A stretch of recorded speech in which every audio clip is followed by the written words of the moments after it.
যারা সহজভাবে পাটিসাপটা পিঠা বানাতে পারেন না এবং ঝামেলা মনে হয় আজকের রেসিপি তাদের জন্য। হ্যালো ভিউয়ার্স, আসসালামু আলাইকুম।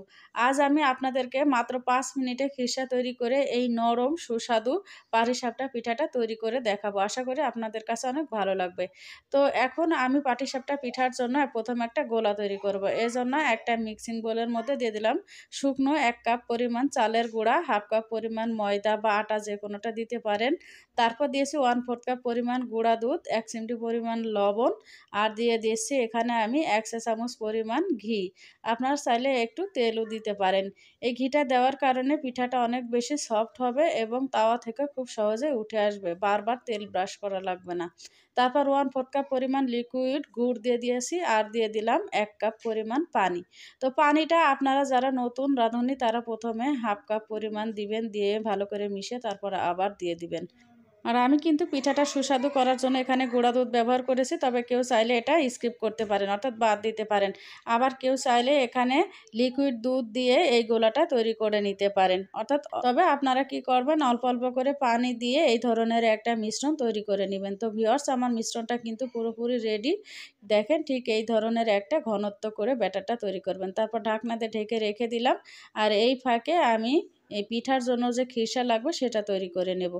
তো খিরসা তৈরির ঝামেলার কারণে কিন্তু অনেকে এই পিঠাটা তৈরি করতে চায় না, কিন্তু আমি আজকে মাত্র ৫ মিনিটে খিরসা তৈরি করে দেবো। এই জন্য একটা পাত্রে কিন্তু ১.৫ কাপ পরিমাণ লিকুইড দুধ নিয়েছিলাম। তার ভিতর দিয়ে দিলাম হাফ কাপ পরিমাণ গুঁড়া দুধ, ৩ টেবিল চামচ পরিমাণ আতপ চালের সুজি, আপনার চাইলে নর্মাল বাজারের কেনা সুজি ব্যবহার করতে পারেন।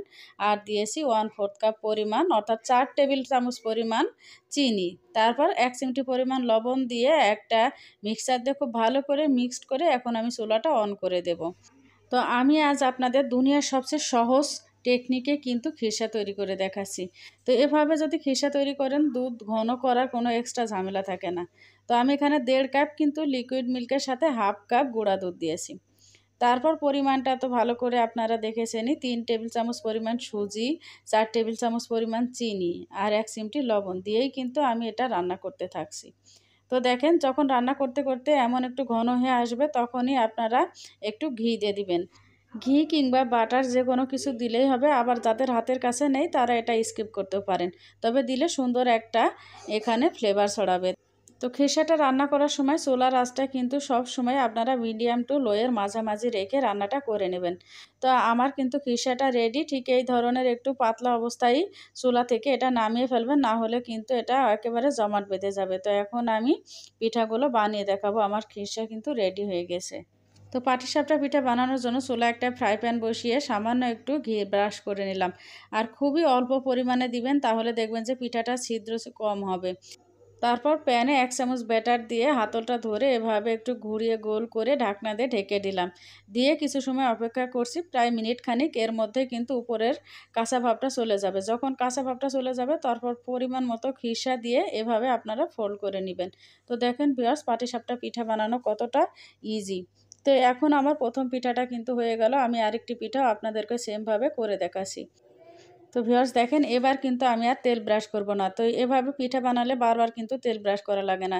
২-৩টা পিঠা হবে, তারপর সামান্য একটু হালকা হাতে তেলটা ব্রাশ করে নেবেন প্যানে। তারপর আবারও সেমভাবে ১ চামচ ব্যাটার দিয়ে একটু ঘুরিয়ে দিলাম, তারপর ঢাকনা দিয়ে ঢেকে দিলাম।